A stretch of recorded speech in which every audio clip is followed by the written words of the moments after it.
네, 성경 말씀 여호수아 6장 1절부터 5절까지 보겠습니다. 이스라엘 자손들로 인하여 여리고는 굳게 닫혔고 출입하는 자 없더라.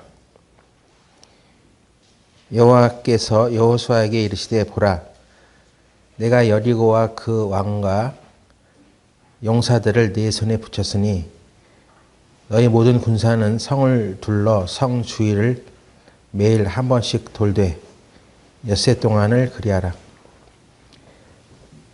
제사장 7은 7 양각 나팔을 잡고 언약궤 앞에서 행할 것이요 제7일에는 성을 7번 돌며 제사장들은 나팔을 불 것이며 제사장들이 양각 나팔을 길게 울려 불어서 그 나팔 소리가 너에게 들릴 때에는 백성은 다 큰 소리로 외쳐 부를 것이라.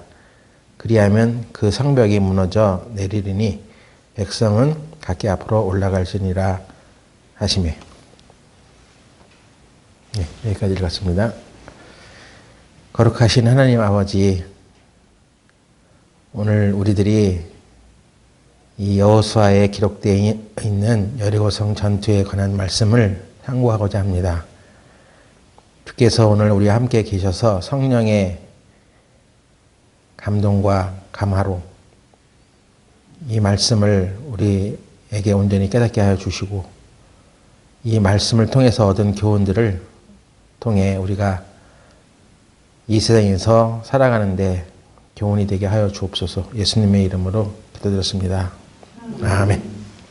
오늘은 여리고성이 무너지는 이 장면에 대해서 살펴보려고 합니다. 여호수아에 기록되어 있는 초반부터의 주제는 하나님이 하신다는 것입니다. 신앙생활을 우리 힘으로 하는 것이 아니라 하나님의 힘을 의지해서 해나가는 것이라는 것을 우리는 여호수아서를 통해서 배울 수 있습니다. 이 여리고성으로 들어가는 모습은 우리가 세상 가운데 살고 있지만은 세상 사람들을 어떻게 대해 나가야 하고 또 세상 가운데에서 우리가 어떻게 살아야 하는지를 살펴보게 합니다. 여리고성은 가나안 땅의 첫 번째 도착한 곳에 있었던 가장 큰 성이라고 할 수 있죠. 그래서 실질적으로 여리고성을 무너뜨리면 그 가나안을 이제 들어갈 수 있는 그런 중대한 위치에 있는 성이라고 할 수 있습니다. 여리고성 높이가 8m 정도 되었다고 합니다. 그리고 폭이 6.8m 정도 되었는데 그것도 이중벽 구조로 되어 있어요. 여리고성이 세워졌던 그 지대가 이제 비탈지대였기 때문에 그 비탈을 끼고 전반부에 성이 하나 있고 또 성벽이 있고 또 그 뒤에 또 성벽이 있는 것입니다. 이중으로 이제 벽을 쌓아놨어요. 고지대였기 때문에 사실상 그 당시의 병력과 그 당시 얻은 무기로 이스라엘 백성들이 그 성을 무너뜨린다는 것은 굉장히 이제 어려웠다고 볼 수 있죠. 근데 이 성을 무너뜨려야지 가나안으로 들어가는 것입니다. 하나님께서 왜 이스라엘 백성들을 가나안 땅으로 들여보내냐면 거기는 하나님이 아브라함을 통해서 약속해 주신 약속의 땅입니다. 그리고 그 가나안 땅에 거주하는 족속들을 완전히 진멸해 가라고 하는 그런 명령을 받은 곳이기도 하죠. 하나님께서 아브라함에게 이 가나안 땅을 주셨는데 그 시대에 당장 준 것이 아니라 아브라함 이후에 4대가 걸쳐서 4대 만에 네 자손이 이 땅으로 돌아오게 될 때 이 땅을 너희들이 차지하게 될 것이다 라고 예언을 해주신 말씀이 있어요. 창세기 15장 보겠습니다. 창세기 15장 16절에 네 자손은 4대 만에 이 땅으로 돌아오리니 이는 아모리 족속의 죄악이 아직 관영치 아니함이니라 하시더니, 아모리 족속이라는 것은 가나안의 7족속이 그 땅을 차지하고 있었는데 그 중에 가나안 족속을 대표하는 것이 바로 이 아모리 족속이라는 거죠. 그러니까 아모리 족속이 그 중에서 가장 하나님 앞에 패역한 상태였다고도 볼 수 있습니다. 그래서 아모리 족속 하면 가나안 족속을 이제 다 대표하는 말이라고 할 수 있습니다. 그래서 아브라함 후에 한 400년 지나서 그 4대 만에 이스라엘 백성이 이 땅으로 다시 돌아오는데 지금 하나님의 그 약속대로 이 가나안 땅을 진멸하기 위해서 들어오는 것입니다. 그 첫 관문이 바로 여리고성이었고, 근데 거기에 왜 하나님께서 4대 만에 이 땅으로 다시 돌아오게 해 주시냐면 이는 아모리 족속의 죄악이 아직 관영치 아니함이니라 이런 말씀이 있습니다. 그러니까 이 말씀대로라고 보면 아모리 족속이 아직 진멸을 당할 만큼 죄악이 차지 않았어.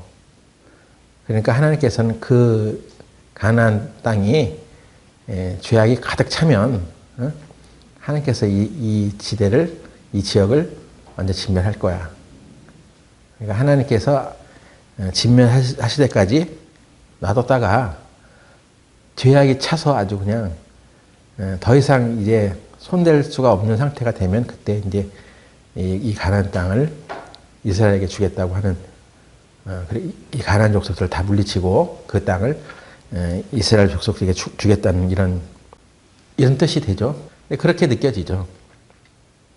근데 그도 그렇게 생각할 수 있는 것이 그 시대에 그 가나안 족속의 죄악들이 너무나 찼기 때문에 오죽했으면 하나님께서 가나안 족속을 하나도 남기지 말라고, 그 어린아이까지 짐승들까지도 불쌍히 여기지 말고 다 진멸하라고 했겠냐는 것입니다. 진멸이라는 단어는 히브리어로 하람이라는 단어인데 철저히 죽이다는 뜻을 가지고 있다고 합니다. 어미와 그 새끼를 함께 죽이는 몰살, 이라는 의미를 갖고 있어요. 어떤 긍휼도 없는 완전 죽이는 그런 의미를 갖고 있습니다. 그래서 인간적으로 보면 외견상 너무 잔인하죠. 지금 현재 중동 지방에서 피해 보복이 일어나는 것들을 보면 이스라엘 사람들은 팔레스타인 거주민들을 이 말씀에 입각해서 몰아내려고 하는 것입니다. 하나님께서 우리에게 주신 땅이기 때문에 여기는 우리가 차지해야 된다. 그들을 불쌍히 여기면 안 된다. 이런 논리를 가지고 이제 이 말씀에 입각해서 아브라함이 우리에게 주신 땅이야. 여기 그러니까 우리가 진멸해서 이 땅을 차지해야 된다고 이런 관념을 갖고 있어요. 이스라엘 사람들이. 그래서 정말로 그 지역의 죄악들을 보면 왜 그들과 혼인을 하지 말라고 하고 어떤 어린 아이나 짐승의 세계까지도 긍휼을 베풀지 말라고 했던 그 이유가 이스라엘 민족의 어떤 잔인 무도함, 하나님의 좀 긍휼 없는 모습, 이런 것들을 연상시킬 수 있는데 여기 이제 두 가지 의미가 있다고 생각이 들어져요. 첫 번째는 정말 이 사단의 문화에 점령당한, 더 이상 회개할 수 없는, 회개하지 않는 그런 상태가 되었을 때 하나님께서 그것을 끝까지 물리치는 그런 모습이 있다고도 볼 수 있습니다. 그들의 문화를 전혀 받아들이지 말라고 하는 거죠. 그 가나안의 문화는 우상 숭배입니다. 그리고 우리가 생각할 수 있는 여러 가지 뭐 안 좋은 것은 다 그냥 거기에 있다고 볼 수 있는 거예요. 그래서 민족적인 원한이나 포악성에 입각해서 그 가나안 땅을 진멸하라고 한 것이 아니라 하나님은 가나안 땅에 하나님이 인도하시고 하나님이 치리하시는 그런 신정국가라고 해요. 그걸 신정정치 또라고 하는 것이 하나님이 중심이 돼서 하나님의 말씀을 따라서 그 어떤 정치에 나가는, 다스려지는 그런 나라를 가나안 땅에 세우겠다는 의지입니다. 네? 그러기 위해서는 사단을 물리쳐야 하죠. 죄악을 근절시킨 상태에서 거기서 하나님이 이제 왕에 대해서 통치하시는 그런 나라를 세우고자 했던 것입니다. 그런데 이 여리고성 전투를 시작하는 이 장면들을 보면 단순히 그런 면으로만 볼 수 없는 모습들이 이제 있다는 것입니다. 그 두 번째 의미를 살펴보려면 구체적으로 이 여리고성 전투를 하게 되는 그 과정 가운데 하나님께서 어떻게 그것을 인도하셨는지를 보면은 이제 우리가 알 수 있죠. 먼저 여리고성으로 들어가서 이제 전투를 시작하기 전에 여호수아가 여호와의 군대 장관을 만나게 됩니다. 그 장면이 여호수아 5장 13절에 나타나 있죠. 여호수아가 여리고에 가까이 왔을 때에 눈을 들어본즉 한 사람이 칼을 빼어 손에 들고 마주 섰는지라.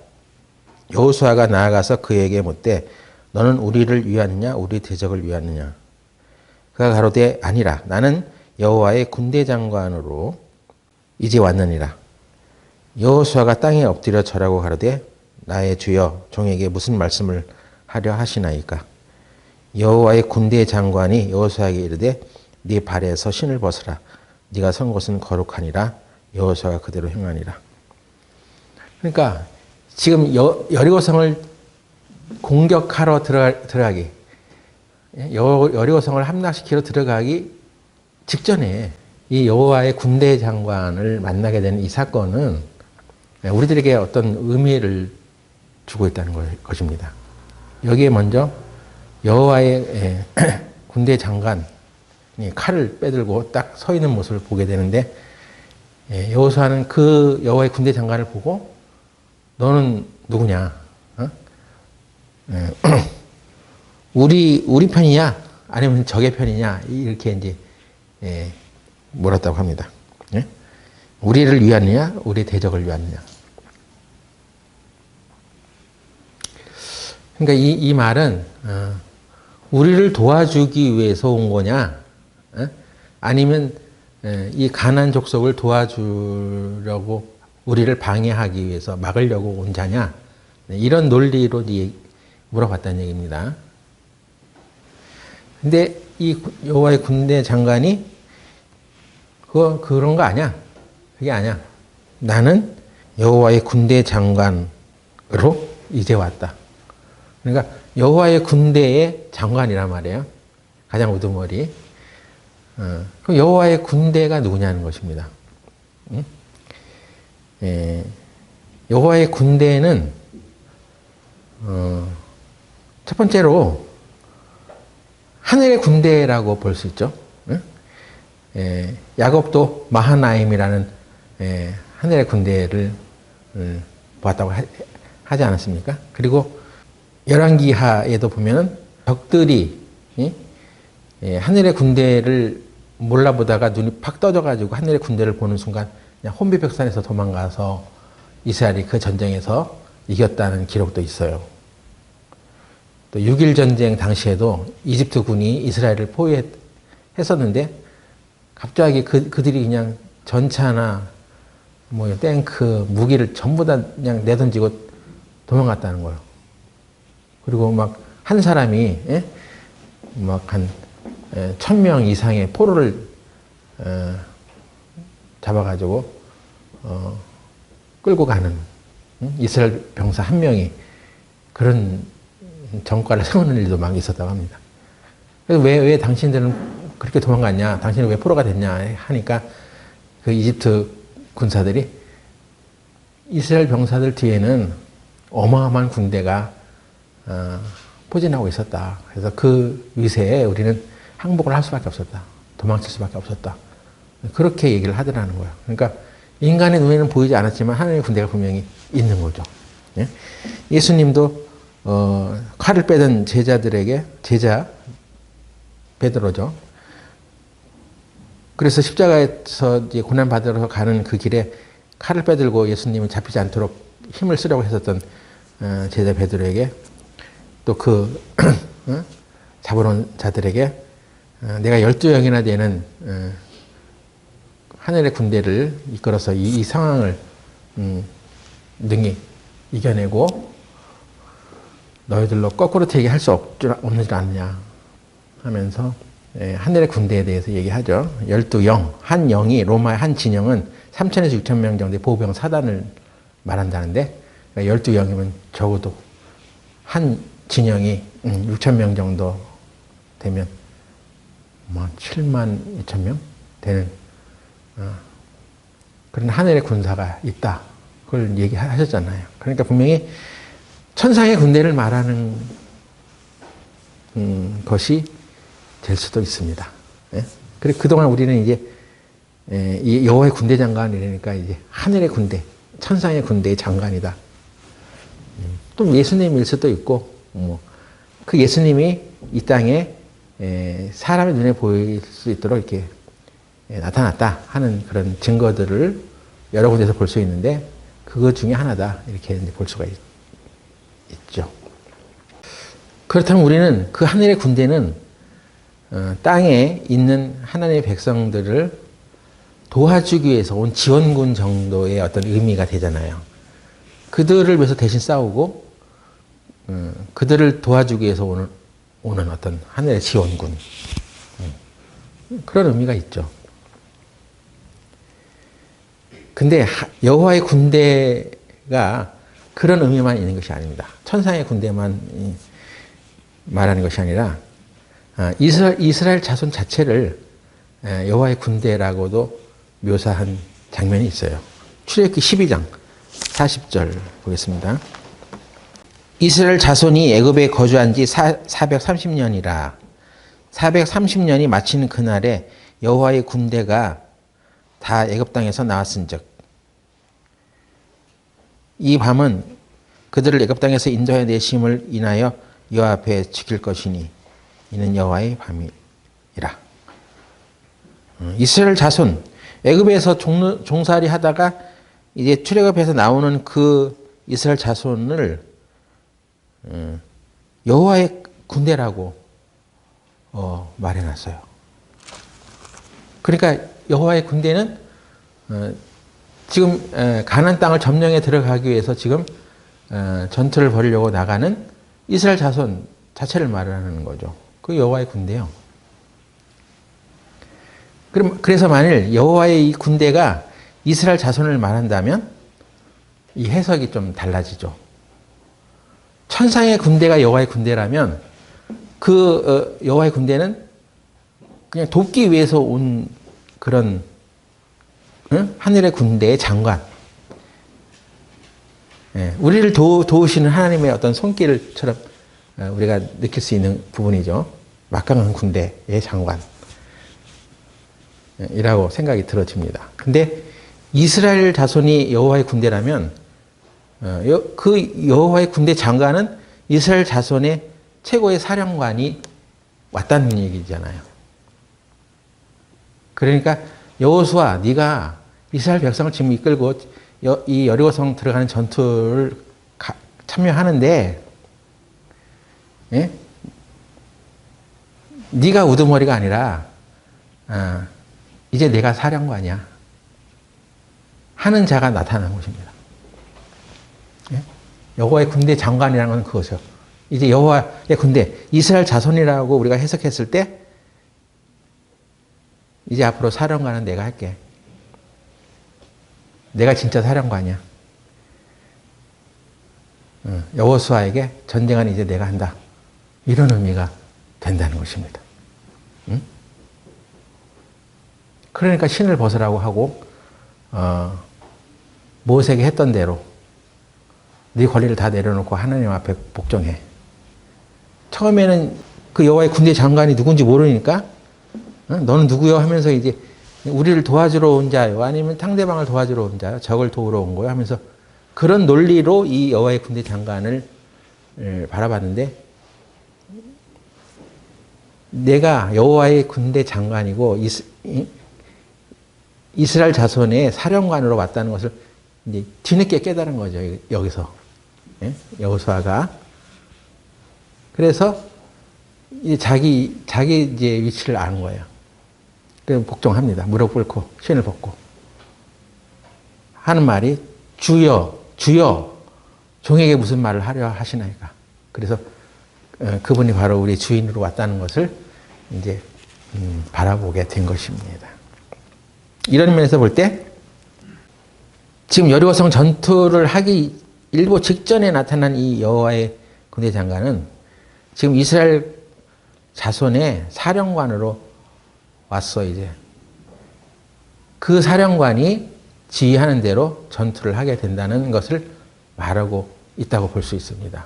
그래서 첫 번째 천상의 군대라는 것보다는 여호와의 군대는 이스라엘 자손이라고 보는 것이 지금 이 여리고성 전투와 가나안 땅을 점령해 가는 하나님이 하시는 일이라고 하는 것을 나타내기에 더 의미가 가깝다고 보는 거예요. 그것이 더 타당하다는 것입니다.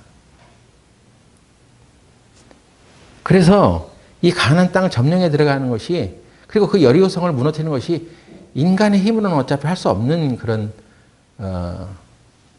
곳이었어요. 그래서 하나님이 친히 우리의 사령관이 되고 하나님이 인도하신 대로 우리가 가면 그 하나님이 하시는 일을 우리가 경험할 수 있고 그렇지 않고 그냥 여호수아 자체 그래도 여호수아도 나름 잔뼈가 굵어서 모세 옆에서 그래도 하나님을 섬기면서 살아오면서 배운 게 있어. 하지만 그 인간의 힘으로 능력으로 여호수아의 힘과 능력으로만 그 여리고성을 무너뜨릴 수는 없는 거였어요. 이제부터 사령관이 바뀌어야 되는 거예요. 우리 인생의 길에서도 우리 신앙의 생활에서도 자기가 자기 삶의 주도권을 잡고 자기가 계획하는 대로 가는 것이 언제까지 그렇게 할 수 있는지 모르지만 그렇게 가다가는 하나님의 기적과 능력 그리고 하나님이 우리에게 주신 그 약속들을 다 받아갈 수는 없다는 것입니다. 어느 한 시점에서는 우리가 구원받고 나서 살아가면서 하나님이 우리의 주인이 되고 우리가 그의 종이 되는 이 철저한 관계를 그리고 나를 인도하시는 분이 하나님이라는 것을 뼈저리게 좀 느껴야 할 필요가 있는 거예요. 여러분은 무언가를 느끼고 깨닫는 것은요 그냥 알아지지 않아요. 뼈저린 체험이 있어야 합니다. 정말 자기의 삶과 생명이 왔다 갔다 하는 그 문제에 접해보던가 아니면 어떤 정말 한계에 부딪히는 어떤 절망 속에 처해졌을 때 자기 힘으로 어떻게 할 수도 없는 그런 나약한 자기 자신을 발견하고 하나님만이 이 상황에서 나를 건질 수 있고 구원할 수 있다는 그런 것들을 체험할 때 우리는 하나님을 제대로 만나는 거예요. 그전에는 하나님 내가 이런 일 하는데 나를 도와주세요. 예? 그러니까 하늘의 군대를 보내서 나를 도와주세요. 그래서 하나님은 우리를 돕는 자 정도로밖에 생각하지 않고 신앙생활 할 때가 많습니다. 근데 하나님께서 지금 나는 사령관이고 너는 부하야. 내가 너의 주인이 되어서 너를 이끌어 갈게 하는 정도로까지 우리 신앙이 성장하지 않고 있을 수가 있습니다. 그 시점을 만나게 돼야 되는 거죠. 그랬을 때 하나님께서 그를 인도하시고 이제부터 내 명령을 따라서 가. 내 명령에 따라서 움직이기만 하면 하나님의 기적이 일어나는 거야. 이제 이것을 이 여리고성 전투를 통해서 하나님께서 나타내시고자 하는 것이 아니냐 하는 거예요. 그래서 여리고성 전투 앞서서 여호수아가 이 하늘의 군대 장관을 만난 사건은 기존에 자기가 살아왔었던 그 모든 것들을 어떤 의지할 만한 것들을 다 내려놓고 또 나는 그렇게 할 수 없습니다 하는 그런 부정적인 생각까지도 다 내려놓고 주여 종에게 무슨 말씀을 하시려나이까. 그 주인 대신 하나님께서 여호수아에게 뭐라고 말한 거냐면 내가 사령관이야 이제. 하나님이 내가 사령관 할게. 이스라엘 자손은 내가 이끌어 간다. 이것을 눈앞에서 똑똑히 보여준 것입니다. 그래서 여호수아는 이게 자기 힘으로는 사실 할 수 없는데 아무리 자기가 믿음을 가진다 하더라도 이걸 어떻게 그 정탐 이미 했으니까 여리고성이 어떤지는 이제 다 알았지 않았겠습니까? 어떤 방법으로 저 견관성을 무너뜨리고 어떻게 공격을 해야 되는 거야 도대체. 아무런 대안을 갖지 못했을 때 하나님이 군대의 사령관으로 이스라엘의 사령관으로 온 것을 발견한 거죠. 그렇다고 볼 수가 있습니다. 그리고 싸움을 해나가는 방식도 보면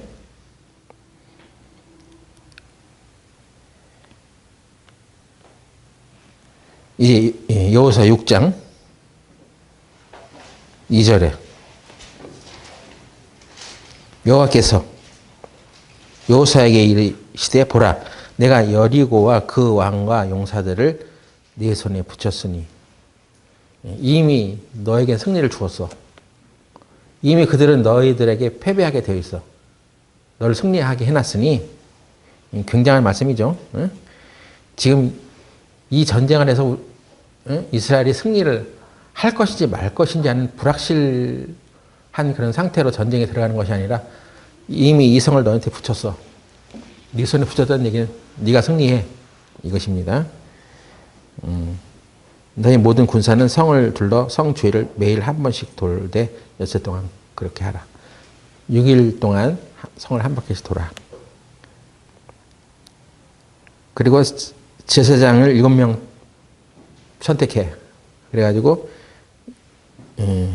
각기 양각 나팔을 잡아. 그리고 언약궤 앞에서 행하고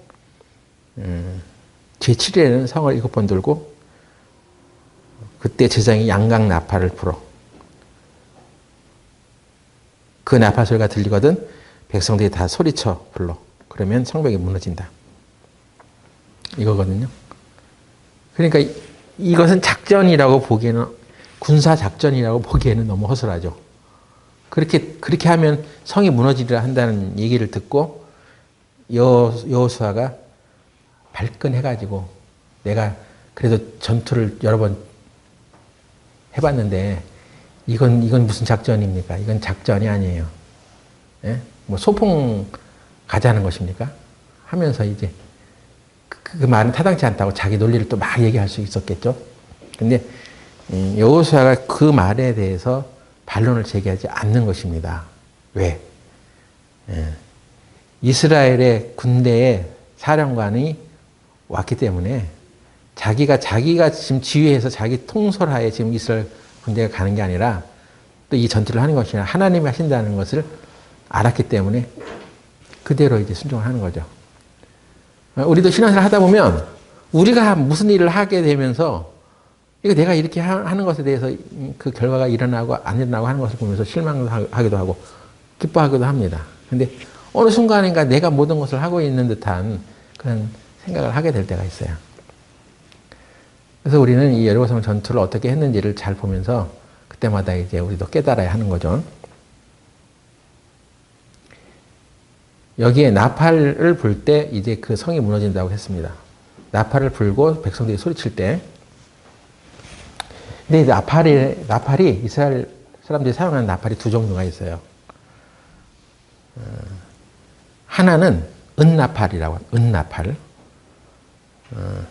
은을 쳐서 이 은을 쳐가지고 이 나팔을 주둥이를 이렇게 길게 이렇게 연장해가지고 저 끝에 가서 이제 나팔의 모습이 있는 거. 그런 나팔이 있어요. 은으로 쳐서 만든 나팔, 은나팔. 네? 그것을 히브리어로 하초츠라라고 합니다. 하초츠라.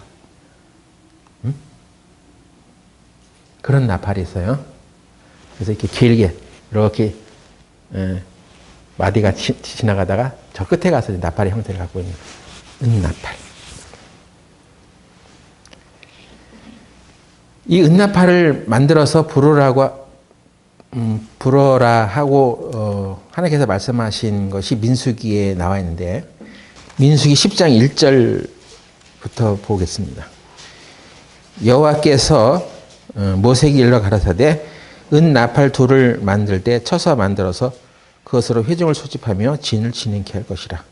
그러니까 회중을 소집하고 이스라엘 진이 움직이고 진행하고 하는 그 일을 할 때 이 은으로 쳐서 만든 나팔 하초츠라.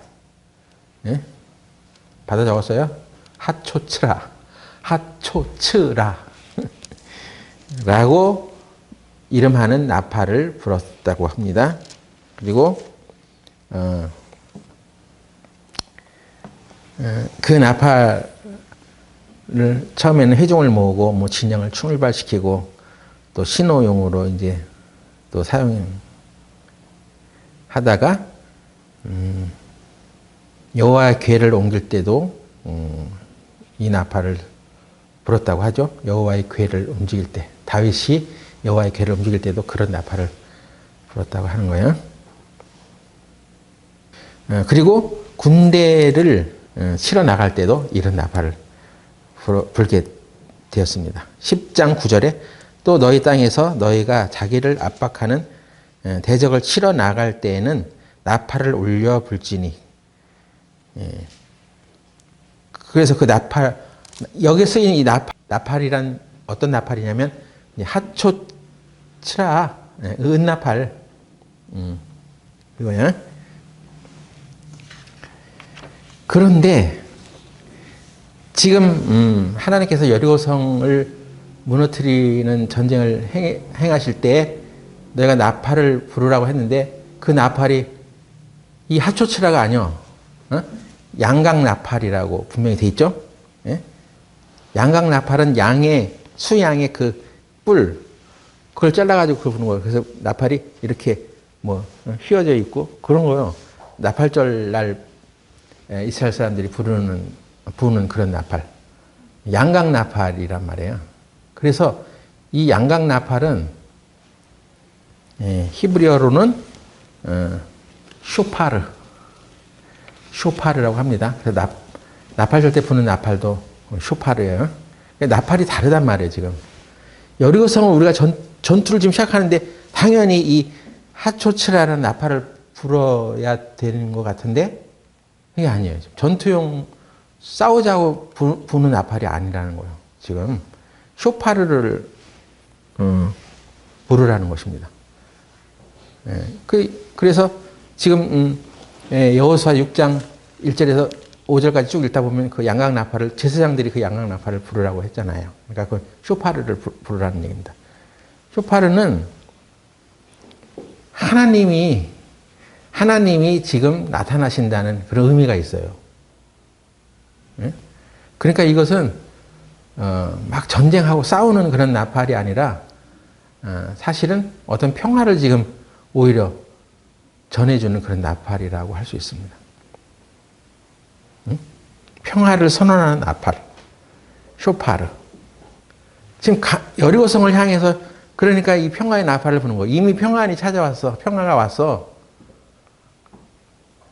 그러니까 지금 이 여리고성에 있는 가나안 족속을 무너뜨리라고 해가지고 다 진멸하고 쳐 부수르고 그냥 다 죽이려고 지금 이스라엘 자손들이 이 군대가 가는 것이 아니라 이 가나안 땅에 오히려 평화를 지금 선포하는 거예요.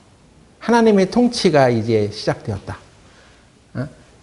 모세가 시내산에서 하나님 만나고 그 율법을 받을 때도 시내산에서 나팔 소리가 울렸다고 했잖아요. 그 나팔이 쇼파르야. 하나님이 임재하신다.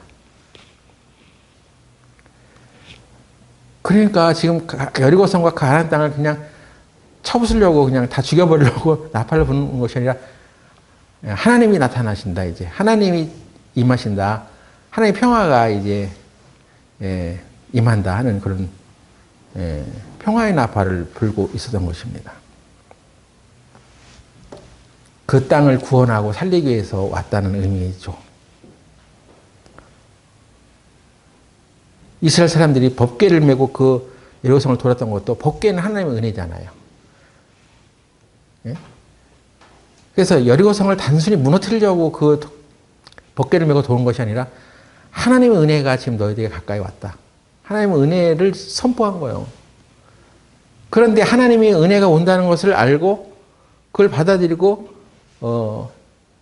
하나님의 능력 앞에 무릎을 꿇은 사람들은 그 평화가 이루어지고 그런 소리를 듣고도 여리고성을 문에 닫혔고 출입한 사람도 없었다고 했죠.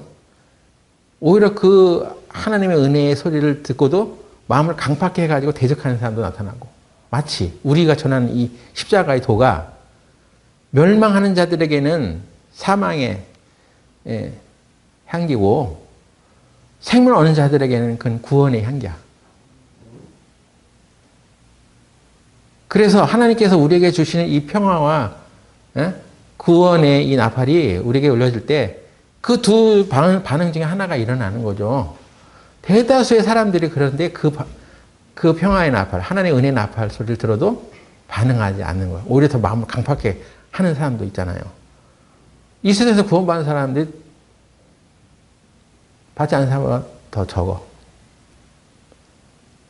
기생 라합과 그 가족들은 하나님의 군대가 온다는 것을 알고 이미 믿고 있었어요. 어서 오십시오. 이 진멸하는 이 여리고성 가운데서도 내가 붉은 밧줄을 내걸면 창에 내걸면 거기를 진멸하지 말아달라고 하나님께 은혜를 구한 가족들이었습니다.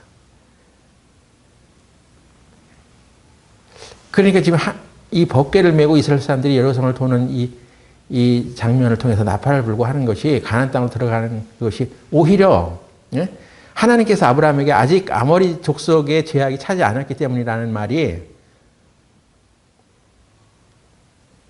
죄악이 가득 차버려서 이제 더 이상 손쓸 데 없을 때까지 기다렸다가 하나님께서 진멸하시겠다는 얘기가 아니라 그 완전히 그냥 죄악이 차버린 그 말이 익은 뒤에도 430년이 지날 정도로 아직도 달라지지 않았던 오히려 더 악해졌던 그 아모리 족속 가나안 땅이 죄악된 세상으로 가득 찼지만 거기에 하나님의 복음을 하나님께서 전해주시겠다는 그런 뜻이 있는 거라고 볼 수 있습니다. 우리가 이 세상에 왜 점점 더 악해지고 세상이 그냥 하나님의 사랑을 떠나고 이렇게 할 때 우리가 이 세상 사람들에게 복음을 전해줘야 하는 것은 그렇게 안전하면 이건 다 멸망이란 말이에요. 여러분 그런 것에 대한 책임감을 느끼세요? 내가 이 복음을 전하지 아니하면 멸망 가운데 있는 사람이 하나님의 말씀 그 선지자의 말을 듣고 돌이키면 그 멸망과 죽음에서 떠나지만 그 선지자가 전해주지 않으면 나팔을 제대로 불지 않으면 그것으로 인해서 그 도시가 다 진멸할 때 그 책임, 그 핏값을 누가에게 받겠느냐? 하나님께서 우리들에게 받겠다고 한 것입니다. 그 나팔을 제대로 불어야 할 사람들에게. 응? 하나님은 인자하시죠. 모든 사람이 구원받기를 원하고. 그래서 복음의 나팔을 부는 것입니다. 그런데 그 중에 하나님의 말씀을 듣고 그것을 기쁨의 소리로 받아들이는 사람도 있는 반면에 그렇지 않은 사람도 있는 거예요. 그 죄악에 찬 가나안 땅에 하나님은 이런 곳에서도 하나님께서 구원의 은혜를 베푸신다는 거죠. 그래서 세상 끝날까지 하나님께서 이미 죄악이 찬 어떤 시점에 다 멸망시킬 수 있었지만 그런 죄악이 가득 찬 멸망의 때가 올 때까지도 하나님께서 오래 참고 기다리셔 구원을 받게 하려고. 그리고 그 세상 끝에 이를 때까지 하나님께서 우리 보고 복음을 전하라고 했던 것입니다. 그런 의미에서 이 여리고성에 대한 나팔의 진정한 의미는 하나님의 통치가 이제 시작되었다라는 것을 선언하는 것입니다. 영적인 전쟁이 시작되었다. 그것이죠. 이 일을 하나님이 하신다는 것입니다. 그러니까 무기도 뭐 이렇게 뭐 잔인하게 대포와 뭐 총칼 검으로 이렇게 그 여리고성을 운운하는 것이 아니라 나팔 불고 백성들이 소리쳤어. 사실은 그 하나님의 은혜의 손길을 그 성을 6번, 6일 동안 돌면서 얘기해 준 것입니다. 우리가 믿지 않는 자들에게 복음을 전할 때도 너 내 말 안 들으면 넌 죽어. 이런 마음으로 가는 것이 아니라 이 복음을 듣고 회개하고 돌이켜라. 하나님이 하신다. 내가 이렇게 여리고성을 하루에 한 바퀴씩 돌고 6일째 돌고 6바퀴 돌고 7번째 돌고 또 막 이렇게 이만큼 힘들게 돌았는데 왜 안 무너져 하면서 자기 힘을 의지하고 생각할 것이 아니라 하나님이 하셔. 우리는 그냥 하나님이 하시는 말씀대로 따라가면서 그 백성들에게 아무 소리도 내지 말라고 하셨잖아요. 입 다물고 따라가는 거야. 그 진정한 순종은 내 생각과 내 견해는 맞지 않은 것 같은데 하나님이 하신 말씀 그대로 그냥 침묵하는 것입니다. 우리는 이스라엘 백성들이 여리고성을 돌다가 뭐 이거 되겠어 안 되겠어 하면서 뭐 옥신각신 했겠느니 안 했겠니 그런 생각도 하는데 안 했다고 볼 수는 없어. 그들도 그 나름대로 이거 가지고 될까 하고 생각도 했을 것입니다. 근데 입 밖으로 내지 않았단 말이에요. 묵묵히 순종하는 사람들만 알게 된 비밀이 있었던 거예요. 그래서 입을 다물고 하나님 하신 말씀대로 순종하고 그 여리고성을 도니까 하나님 말씀대로 무너져서 어떻게 보면 그 법궤를 돌고 이 나팔 불기 전에 여리고성에 있었던 사람들은 저것들이 무슨 짓 하는 거야? 이렇게 할 것이 아니라 하나님의 은혜를 알았다면 여리고성을 활짝 열어젖히고 어서들 오십시오. 우리에게 복음을 전해주러 온 사람들이요. 하면서 하나님의 군대를 맞이했을 수도 있죠. 근데 세상은 그렇지 않은 거야. 우리가 오히려 은혜의 복음을 갖고 나가도 아주 그냥 쌍신지 뜨고 키고 복음 전하는 사람을 바라보잖아요. 우리 복음에 그렇게 호락하지 않잖아요. 그럼에도 우리는 하나님의 법궤, 하나님의 은혜 그것을 메고 가야 하는 것입니다. 그래서 여리고성 전투 또 가나안 정벌에 대한 모든 것들이 하나님께서 잔악하게 그들을 다 죽이라고 했던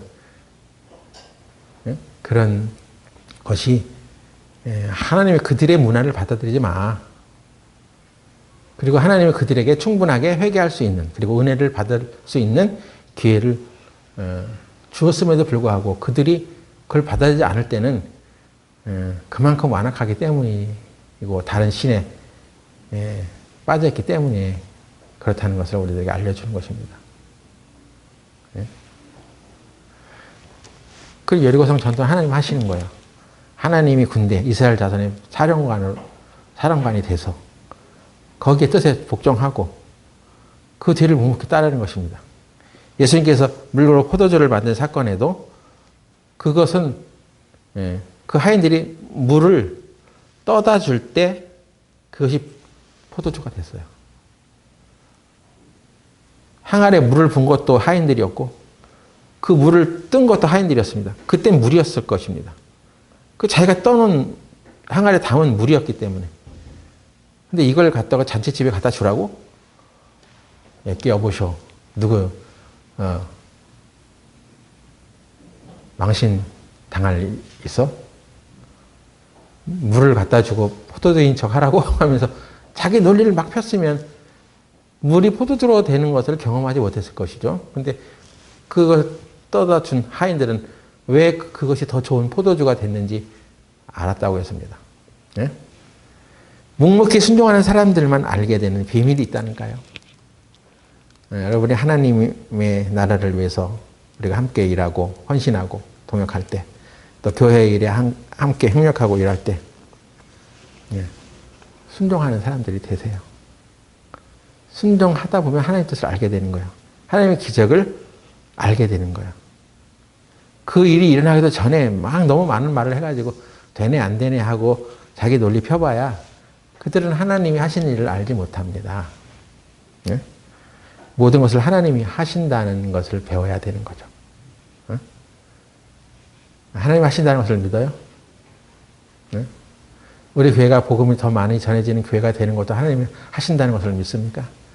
우리는 묵묵히 순종하는 거예요. 하나님이 하라고 하는 것을 하는 거예요. 예? 교회 일찍 나와서 집회 준비하고 좀 이런 거 하나님 하시는 일을 위해서 우리가 묵묵히 순종해야 할 일들입니다. 교회 제일 늦게 와가지고 제일 먼저 가지 말고 교제하고 서로 돕고 말씀 잘 듣고 이 교회가 필요한 모든 일들이 함께 협력하고 그런 순종들이 묵묵히 진행되어질 때 하나님이 하시는 것이 이루어지는 거죠. 네? 하나님의 통치가 이미 시작되었다는 것을 나팔로 불었던 것입니다. 이제 하나님의 통치가 시작됐어, 진짜. 예? 그래서 수천 년간, 2000년간 지나오면서 예수 그리스도님이 우리를 위해서 구원을 이루시고 그 나팔이 퍼져가지고 우리까지 온 거야. 누군가 입을 벌려서 너 하나님 말씀 한번 들어봐 이런 얘기를 안 했다면 누가 구원을 받을 수 있겠습니까? 누군가 나팔을 불었겠죠. 예? 그 여러분이 부모들이 불었던, 예? 친구가 불었던, 이 세상에는 내가 참 좋아하고 사랑하는 친구들도 많이 있잖아요. 그에게는 누가 나팔을 불 것입니까? 누군가 불겠지. 나는 그냥 인간적으로 친하게 지낼 뿐이야. 이것은 하나님께서 스스로 이스라엘의 군대 장관이 되어서 여리고성을 무너뜨리고 가나안 땅으로 들어갔던 그 본질의 의미와 차이가 나는 것입니다. 멸망을 당하는 사람들은 하나님의 말씀과 그 은혜를 저버렸기 때문에 받는 거예요. 지금 이 시대도 하나님께서 우리들에게 그 은혜를 나눠주라고 고집센 그 사람들을 여리고성 돌듯이 돌아보라고 하는 그 말에 순종들 하세요, 그냥. 내가 그들에게 하나님의 은혜 말씀을 전해준다고 해서 그들이 달라질까? 그런 거 걱정하지 말고. 받아들이면 천국이고, 안 받아들이면 지옥이요. 그 책임을 우리들에게 맡겨놨어요. 제사장들이 나팔을 부르라고 했습니다. 전쟁에 나가는데, 군대에 어떤, 그래도 나팔수가 분 게 아니라, 제사장들을 뽑아가지고, 7개 나팔을 주고, 그 제사장이 부르라고 했어. 제사장이 부른 나팔은 하나님의 통치가 시작됐다는 것. 하나님의 은혜의 나팔을 부는 그런 의미라고도 할 수 있습니다. 그래서 하나님이 여리고성을 무너뜨리는 것에 대해서 우리가 좀 생각해 보고 우리도 은혜의 나팔을 두려움 없이 불어가는 그런 교회가 되길 바랍니다. 기도하겠습니다. 하나님, 오늘 우리는 여리고성 전투를 하는 가운데 이 모든 것이 하나님이 이스라엘 군대의 사령관이 되어서 하나님의 지도와 하나님의 인도하심 아래 순종하는 무리들을 통해서 이 여리고성을 무너뜨렸다는 것을 배웠습니다. 하나님께서 우리의 인도자가 되시고 우리가 기꺼이 하나님을 우리의 주인으로 모시고 살아가는 거룩한 종들이 되게 하여 주옵소서. 예수님의 이름으로 기도드렸습니다. 아멘.